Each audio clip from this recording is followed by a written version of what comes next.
आई आई एक औरत की जीत की सेलिब्रेशन का गाना है और मैंने नुमान से पूछा कि Numan why is this song special for you. मेरे लिए जो बेंच मार्क था उस वक्त जब मैं गाना लिखना शुरू करा था वो मेरी अम्मा थी। बिकॉज 71 में when she came to Karachi उन्होंने बहुत कुछ फेस किया, बहुत ज्यादा। उन्होंने बहुत ज्यादा बातें सुनी कि अब तुम शहर जाओगी और बच्चे पढ़ाओगी, तुम गांव में क्यों नहीं रहती। और फिर वो उसके बाद ना सिर्फ वो आई और ना सिर्फ उन्होंने अब्बा का साथ दिया, अब्बा के जाने के बाद हमारा अब्बा भी वही थी, अम्मा भी वही थी, एवरी वन ऑफ अस, हम सबको उन्होंने पढ़ाया। और कभी उस बात को मान करके नहीं बताया कि मैंने तो तुम पे एहसान किया है, कभी भी नहीं।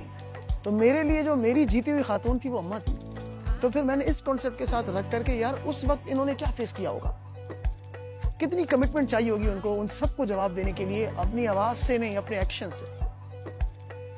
तो उसके एतबार से फिर मैंने इस बात को लिखा कि यार जब कोई जीत के आ रही होगी खातून, उसके लिए हम क्या बात कर सकते हैं, उसको कैसे कोई सेलिब्रेट करता होगा, उसको कैसे कोई बुलाता होगा।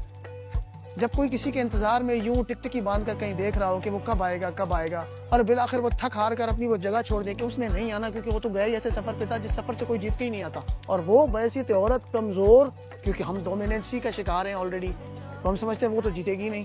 और फिर जब वो दूर से हम देखते हैं कि किसी के बाल उड़ रहे हैं और कोई आ रहा है, तो वो जब वहां बैठा हुआ शख्स है या बैठी हुई जो औरत है, वो बाकियों को किस तरह बुलाएगी, एक नगाड़े की तरह बुलाएगी। जो पहले उसको ये कहते थे बड़े तरले से कि तुम नहीं कर पाओगी, अब जब वो कर चुकी है तो कोई उसकी आंखों में आंखें डालकर तारीफ भी नहीं कर सकता कि तुमने तो कर लिया।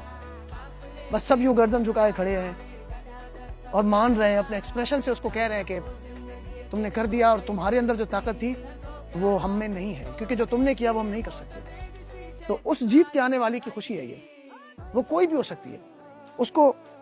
सिंस मेरा मानना है जीत का कोई जेंडर नहीं होता, जीत मर्द की जीत नहीं होती, जीत औरत की जीत नहीं होती, जीत जीत होती है। तो जब वो एक होती है तो उसका सेलिब्रेट करने का तरीका भी एक होना चाहिए। तो मेरे लिए जो मेरी जीती हुई खातून थी वो अम्मा थी।